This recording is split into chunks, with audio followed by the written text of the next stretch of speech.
안녕하십니까.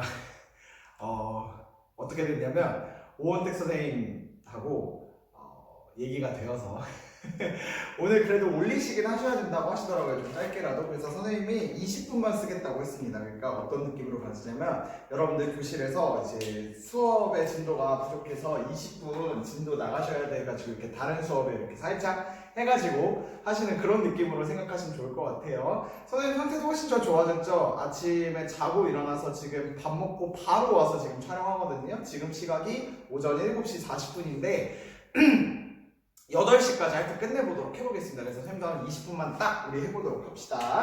자, 그래서 우리는 지금부터 이제 뭘 배울 거냐면은 국제사회를 배울 거고요.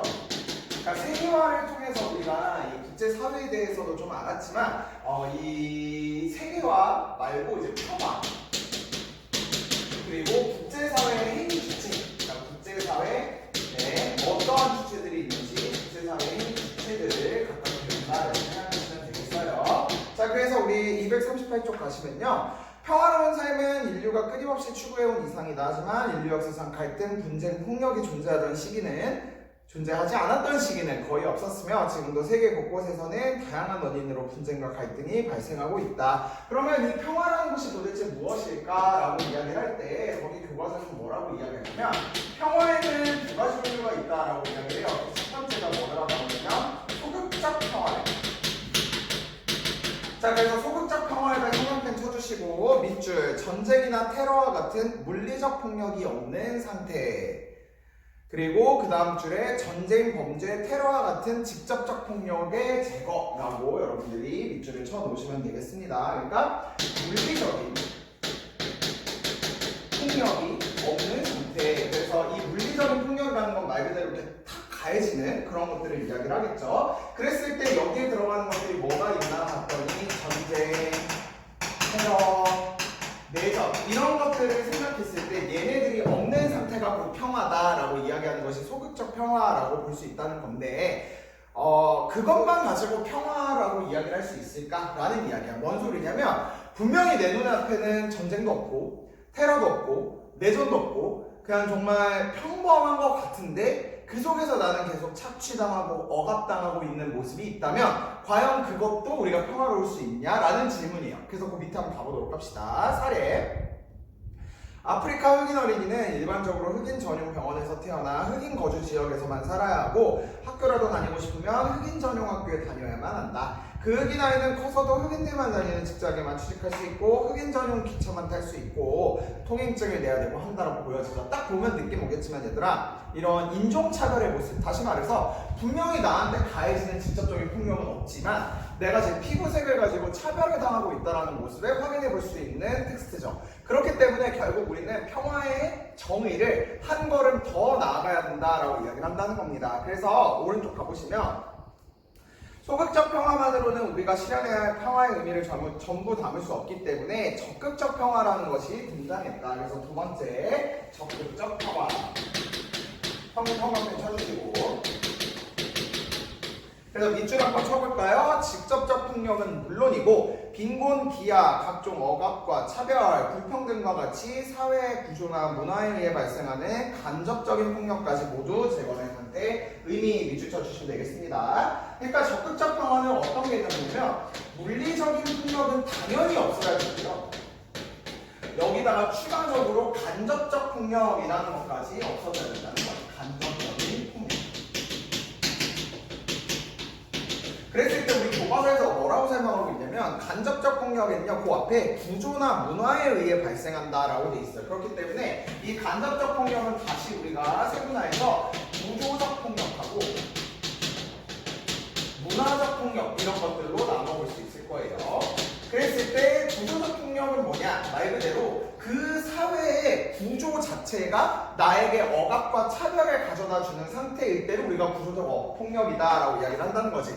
그래서 간접적으로 사람들이 삶을 통제하고 잠재적 능력을 발휘할 수 없도록 하는 것들, 다시 말해 사회 구조로 인한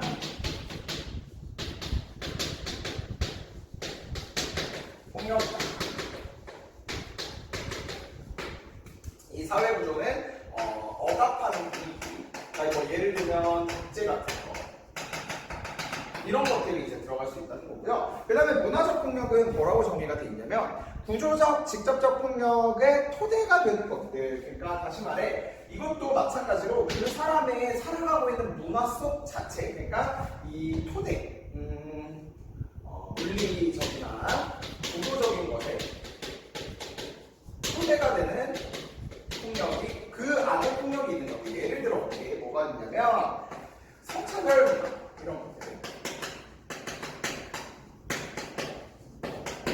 그러니까 은연중에 무슨 뭐 남자는 그래야지, 뭐 여자는 그래야지, 혹은 어디 여자가 뭐 이런 식으로 나오는 것들 있지. 그런 것들이 만연해 있는 그 문화 자체가 또 폭력으로 다가올 수 있다는 이야기입니다. 그래서 적극적 평화 속에서 살아가는 개인은 물리적 폭력의 위협뿐만 아니라 차별과 억압에서 벗어나 인간의 존엄성을 보장받으며 안전하고 행복한 삶을 살아갈 수 있기 때문에 밑줄 적극적 평화가 실현될 때 우리는 진정한 의미에서의 평화를 누릴 수 있다. 에다가 밑줄을 쳐주시면 되겠습니다. 그러니까 옛날에는 평화의 개념을 이걸로만 생각을 했다가 최근 사회에 들어오서는 이 의미까지 우리가 확장해서 생각하고 있다라는 거 알고 계시면 되겠고, 그러니까 결국 우리가 평화를 실현한다라는 이야기는 여기까지 나아가야 된다라는 이야기로 받아들일 수 있겠죠. 자, 그래서 국제사회에서 평화의 실현이 중요한 이유는 무엇일까? 뭐 당연한 얘기인데 당연히 평화롭지 않은 사회에서 살아가기 싫으니까 그렇겠죠. 근데 그 두 가지 이유가 있어요. 거기 보시면 세 번째 문장 밑줄,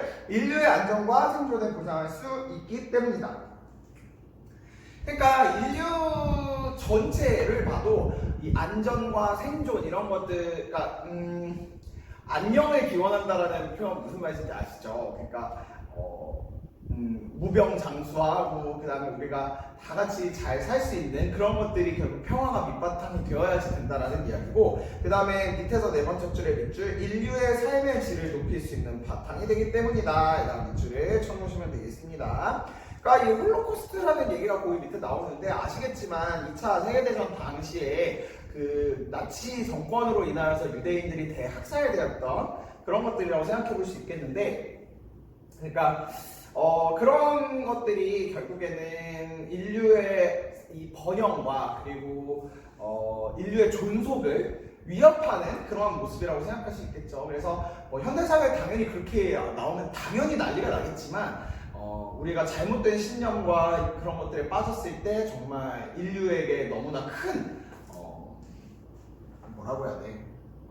이러면 안 된다. 그런 것들이 올 수 있다라는 거죠. 그래서 어쨌든 우리가 평화로운 삶을 꿈꿀 수 있도록 해야 될 것 같습니다. 자, 스스로 확인 한번 가보도록 할게요. 무슨 평화는 직접적 폭력은 물론 한 사회 구조나 문화에 발생하는 간접적 폭력까지 제거된 상태. 적극적 적어주시고요. 2번, 국제사회에서 평화의 실현이 중요한 이유는 인류의 안전과 생존 보장, 그리고 그렇지, 인류의 삶의 질을 높이는 바탕이 되기 때문이다 라고 생각해 놓으시면 되겠습니다. 뭐 이게 너무 거시적인 차원인데 사실은 따지고 보면은 뭐 누구나 평화로운 사회에서 살고 싶잖아요. 그렇게 생각하면 되지 않을까 싶습니다. 자, 이번에는 이제 국제사회의 행위 주체 가볼 수 있도록 할게요. 사실 선생님이 생각할 때 8단원에서 제일 중요한 파트가 여기야. 국제사회의 행위 주체. 사실 앞에까지의 내용들은요 대충 다 우리가 아는 내용들이고 중학교 사회에서도 많이 나왔었던 얘기 같은데, 국제사회의 행위 주체가 어떤 것들이 있는지 얘네도 사실 중학교 사회에 있었던 것 같긴 하지만 그래도 한번 볼 수 있도록 합시다. 자, 국제사회 형광펜 쳐주시고 밑줄, 다양한 행위 주체들이 한 국가의 영역을 초월하여 상호 유기적으로 교류하는 사회의 밑줄을 쳐주시면 되겠습니다. 그러니까 국내가 아니라 국제, 다시 말해 국가를 넘어서서 이 전 세계적인 차원에서 구성되는 사회가 국제사회다라고 이야기를 할 수 있겠지. 그랬을 때 이 국제사회를 이루는 주체들이 누가 있냐라고 보면 총 4가지가 나오는데요. 각각 여러분들 교과서에다가 그 형광펜을 치면서 가도록 합시다. 첫 번째, 국가. 두 번째, 정부 간 국제기구. 다음 세 번째, 국제 비정부기구. 그 다음 네 번째, 영향력 있는 개인에다가 밑줄을 쳐주시면 되겠습니다. 그럼 각각 한번 가보도록 할게요. 국가 형광펜 쳤죠? 가장 기본적인 국제사회의 행위 주체. 가장 기본적이죠.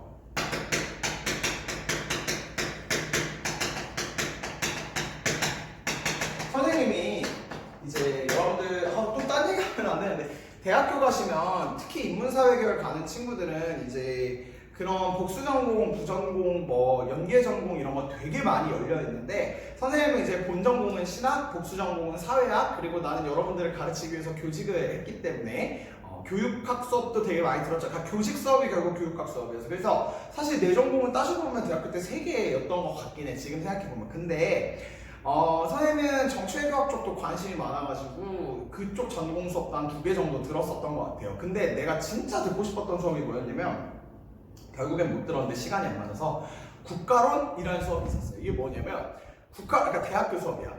국가란 무엇인가, 그리고 국가를 이루는 건 무엇일까, 이런 건데 사실 우리가 대한민국이라는 국가에서 살아가고 있죠. 그리고 대한민국의 수호하는 헌법 이런 거를 당연히 국가의 최고 정신이다 이렇게 생각하고 살아가는데 그거에 대해서 한 번쯤 의문을 던지는 그런 수업일 거라고 생각을 했거든요. 사회계약설 이런 거가 우리 국가에 형성될 때 그 사회계약설이 근대에 나와가지고 그 개인의 계약의 선물이 국가다 이렇게 나왔다고 이야기를 했었잖아요. 그러니까 그런 식으로 우리가 당연하게 대한민국이라는 국가에서 살아가는데 그게 한 번쯤 질문을 던질 수 있는 그런 수업을 듣고 싶었는데 시간이 안 나서 못 들었는데 뭐 어쨌든 이 국가가 결국에는 우리가 국제사회라고 생각했으면 당연히 이 국가가 1순위로 떠오를 겁니다. 뭐 예를 들면 일본이 뭘 어떻게 했다더라, 뭐 미국이 뭘 어떻게 했다더라, 뭐 프랑스가 어떻게 했다더라.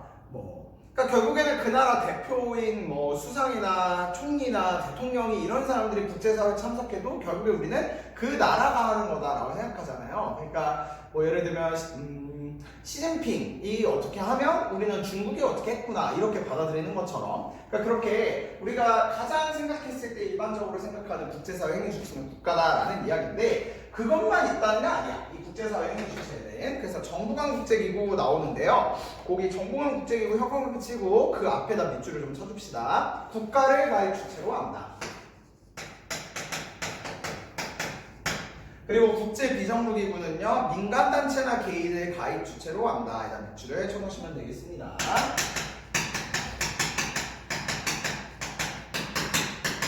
이게 뭐냐면 결국에는 얘네 다 국제기구예요.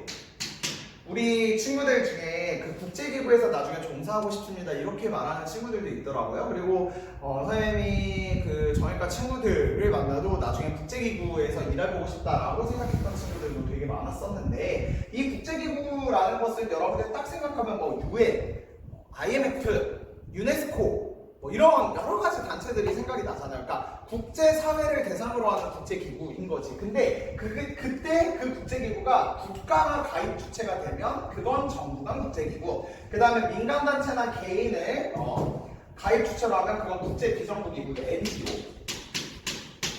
Non-Government Organization? 그럴 거예요. 아닐 수도 있어요. 뭐 어쨌든. 근데 이 정부, 뭐 어쨌든이란 말이 내가 볼 때 수업 시간에 굉장히 많이 나오는 것 같아요. 좀 안 좋은 습관 같은데 좀 고쳐보도록 하겠습니다. 어쨌든 또 나왔어요. 이 정부간 국제기구는 이렇게 생각하면 돼요. UN 이런 단체들, EU 이런 단체들은 이런 국제기구는 결국에는 대한민국이 들어가고 뭐 중국이 들어가고 일본이 들어가고 이런 거잖아요. 마찬가지로 EU도 그 유럽에 있는 국가들을 가입 주체로 해서 들어가게 되잖아요. 이게 이제 정부간 국제기구고 국제비정부기구로 대표적인 게 뭐가 있으면 이제 그 국경 없는 의사회 이런 것들. 그러니까 이런 단체들은요 전 세계를 돌아다니면서 어떠한 의료의 그런 봉사들을 하는데 이게 이제 국경이 없다. 그러니까 다시 말해 여러 국가에서 모인 개인들이 가입 주체가 되는 거기 때문에 이런 경우는 국제 비정부기구다라고 생각하시면 되겠고요. 마지막으로 영향력 있는 개인에다가 협력 맺히시고 밑줄 강대국의 전직 국가 원수나 노벨상 수상자, 국제연합 사무총장 이런 사람들이 국제사회에서 영향력 있는 개인이다라고 생각하시면 될 것 같아요. 우리가 왜 그렇게 미국의 대통령이 누가 되느냐에 그렇게 초미의 관심사가 있냐면 당연히 국가적 차원에서도 이제 우리랑 수교를 하니까 가장 이제 친밀한 국가 중에 하나다 보니 그렇게 관심이 가는 것도 있겠지만 미국의 대통령이 세계에 끼치는 영향력도 굉장하잖아요. 그 경제적으로 어쨌든 제1위의 국가인 상황이니까 그 나라의 수장이 누가 되느냐에 따라서 전 세계에 미치는 영향이 달라지게 될 테니 이런 것들도 분명히 영향력 있는 주체다라고 생각해 볼 수 있다는 겁니다. 괜찮죠? 자, 그럼 우리는 네 번째 문단만 조금 자세하게 읽어볼게요. 정부 간 국제기구는요 이런 역할을 한대요. 밑줄 국가들 사이의 이해관계를 조정하고 국제규범을 정립하는 역할을 하는 행위 주체. 그러니까 결국에는 얘는 국가가 가입을 하다 보니 이 정부 간 국제기구가 하는 역할들은 각 국가가 분쟁이나 이런 게 있을 때 그런 것들을 조정하고 중재하고 이런 역할들을 하는 것이 바로 정부간 국제기구다라는 거죠. 그래서 UN, WHO, IMF 이런 것들이 있다라는 거 알고 계시면 되겠고요. 얘들아, WHO는 세계보건기구고 WTO는 세계무역기구라는 거 절대 헷갈리시면 안 됩니다. WHO, WTO 상식의 문제일 수도 있지만 이 세계보건기구, 세계무역기구 분명히 다른 기구라는 거 알고 계셔야 돼. 그 다음에 밑줄 국제비정부기구는 국제적인 연대 활동을 통해 지구촌 공통의 문제를 제기하고 공통의 노력을 끌어내는 행위 주체. 그러니까 결국에는 얘는 민간단체나 개인, 그러니까 국가의 이해관계나 이런 것들과 상관없이 들어오는 그런 주체들이니까 결국에는 얘는 어떤 공통의, 인류 공통의 문제나 어떠한 연대 이런 것들을 실현하기 위한 단체들이다. 그래서 국경 없는 의사회, 그린피스 국제사면위원회. 그러니까 이거는 하나의 주제를 갖고 가는 건데 국경 없는 의사회는 여러분들 느끼고 오겠지만 의료. 그 다음에 그린피스는 환경. 그 다음에 국제사면위원회는요 이제 엠네스티라는 단체인데 인권에 관련이 있는 단체다 이렇게 생각하시면 되겠습니다. 자, 그러면 국제평화를 실현하기 위한 행위 주체의 역할은 무엇일까? 오늘날에는 다 여러 갈등, 그 다음에 지하자원, 영토 등 국가의 이익을 둘러싼 갈등이 나타나는데요. 이거를 해결하고 평화를 실현하기 위해서는 이러한 국제사회 행위 주체들이 노력을 해야 된다라고 나와 있습니다. 국경에 인접해 있는 이스라엘과 요르단은 이스라엘 건국 이후 줄곧 극단적으로 대립해왔다. 이스라엘이 독립을 선포하자 요르단은 전쟁에 참여해서 전투를 재개했다. 특히 양국은 첨예한 적대관계를 유지해왔는데 양국 정부가 미국과 국제연합 등 국제사회 적극적인 중재로 평화협정을 체결해서 이스라엘은 영토 반환, 요르단은 물을 공급 이렇게 이야기를 하고 있습니다. 자, 그래서 이 두 국가뿐만이 아니라 여러 이제 행위 주체들, 미국이나 아니면 UN 제시문에서는 그러한 것들을 통해서 이게 갈등이 해결될 수 있었던 모습들을 볼 수 있겠죠. 자, 그래서 우리는요 어떻게 해야 되냐면 이 국제사회의 행위 주체들이 밑에서 6번째 줄 밑줄 국제사회의 행위 주체들은 먼저 전쟁 및 테러를 방지하기 위해 노력해야 한다. 전쟁 및 테러 방지를 위해 노력해야 한다. 그래서 거기 보시면 개별 국가들은 양보, 타협 이런 걸 해야 되고 정부 간 국제기구는 분쟁 당사국이 원만한 해결을 할 수 있도록 중재자 역할을 감당해야 된다. 그 다음에 국제비정부기구는 인권 침해 방지, 인도주의적 구호 활동을 하는 등 갈등 해결에 큰 역할을 한다는 거 알고 계시면 되겠고요. 다음 242쪽 국제사회 행위 주체들은 뭘 해야 되냐면 밑줄 인류의 보편적 가치를 실현할 수 있어야 된다. 인류의 보편적 가치 실현.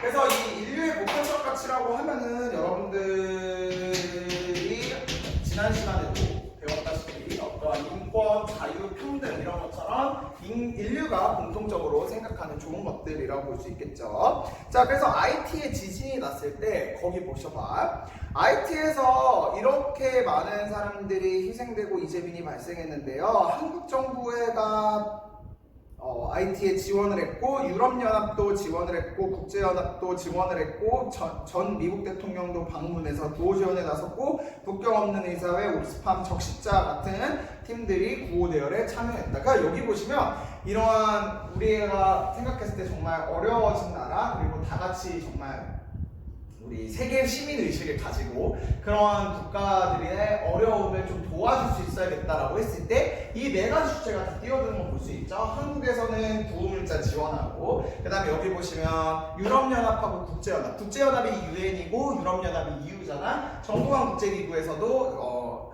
군대 이런 것들 보내주고요. 그 다음 빌 클린턴 전 미국 대통령도 갔다고 하고 그 다음에 국경 없는 의사회, 옥스팜, 적십자 이러한 국제 비정부 기구들도 가서 도와주는 역할들을 했다라는 거 할 수 있겠습니다. 그래서 위 사례는 IT의 재건을 위해 국가, 정부 간 국제기구, 국제 비정부 기구, 개인 등이 협력하는 모습을 보여주고 있다라고 되어 있고요.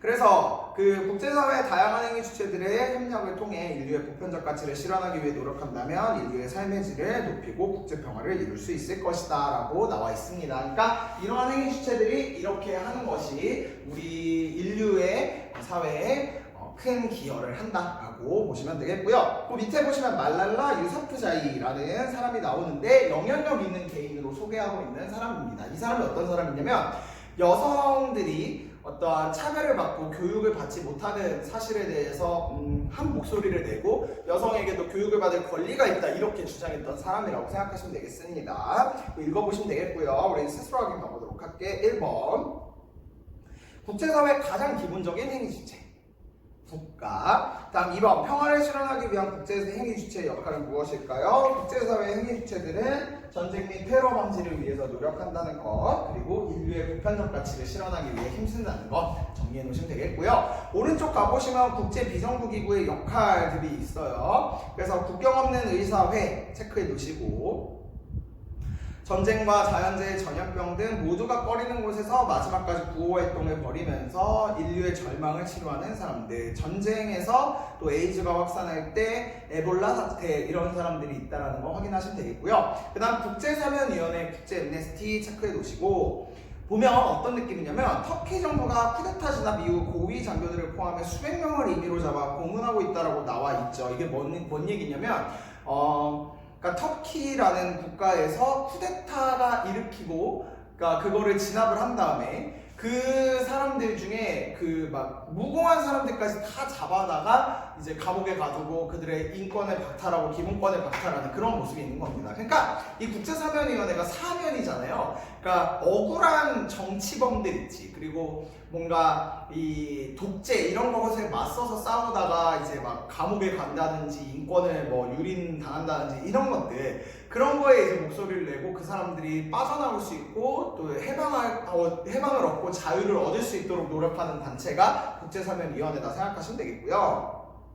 그 다음 국제환경단체 그린피스 밑줄 치시고 미세 플라스틱에 대한 이야기들 우리 뭐 여러분들 과탐시 시간에도 하시는 것 같지만 이 환경 문제에 대해서만큼은 진짜 우리가 좀 심각성을 가져야죠. 그래서 플라스틱을 바다에 그냥 던져놨는데 그게 이제 미세 플라스틱으로 바뀌면서 그걸 물고기가 먹고 근데 그 플라스틱이 녹지 않아서 그 안에 스며들어 있고 그 물고기를 우리가 먹으면 결국엔 우리 몸에도 플라스틱이 쌓이게 된다라는 그런 얘기니까 이런 거에 대해서 환경 문제를 이야기하는 단체인 그린피스라는 것들이 있다라는 거 확인하시면 되겠고 우리 옆에 제시문 보면 옥스팜이라는 단체가 있잖아요. 그건 어떤 느낌이냐면 이제 개발도상국이 어쨌든 경제적으로 자립을 하는 것이 최우선의 목적이잖아요. 그래서 그 개발도상국이 잘 설 수 있는 경제적 자립을 만들기 위한 단체라고 생각하시면 되겠습니다. 역시 국제기업부. 오케이. 자 이렇게 해서 그래서 국경 없는 의사회는 거기 밑에 봐봐 활동 영역엔 의료라고 적어놓으시고 국제사면위원회는 인권 그 다음에 그린피스는 환경이라고 적어놓으시면 되겠습니다. 오케이. 자 이렇게 해서 2학기에 어쨌든 선생님하고 통합사회 범위 나가야 되는 진도까지는 다 나갔어요. 다음 주 우리 대망의 복습 시간 가질 거니까 한번 잘 준비해 주시고 그 다음 문제 프린트에서 그 여러분들께 설명드려야 될 문제들까지 같이 다음 주에 설명할 수 있도록 하겠습니다. 오늘 과제는요 8단원 전체 배운 것 중에서 여러분들이 관심 있는 거를 그 여러분들 공부한다 생각하고 시험 공부한다 생각하고 좀 정리해보는 그런 걸로 과제 할 테니까 그걸로 올려주시면 되겠습니다. 네, 자 그러면 여기서 마무리하도록 하겠습니다. 여러분 안녕.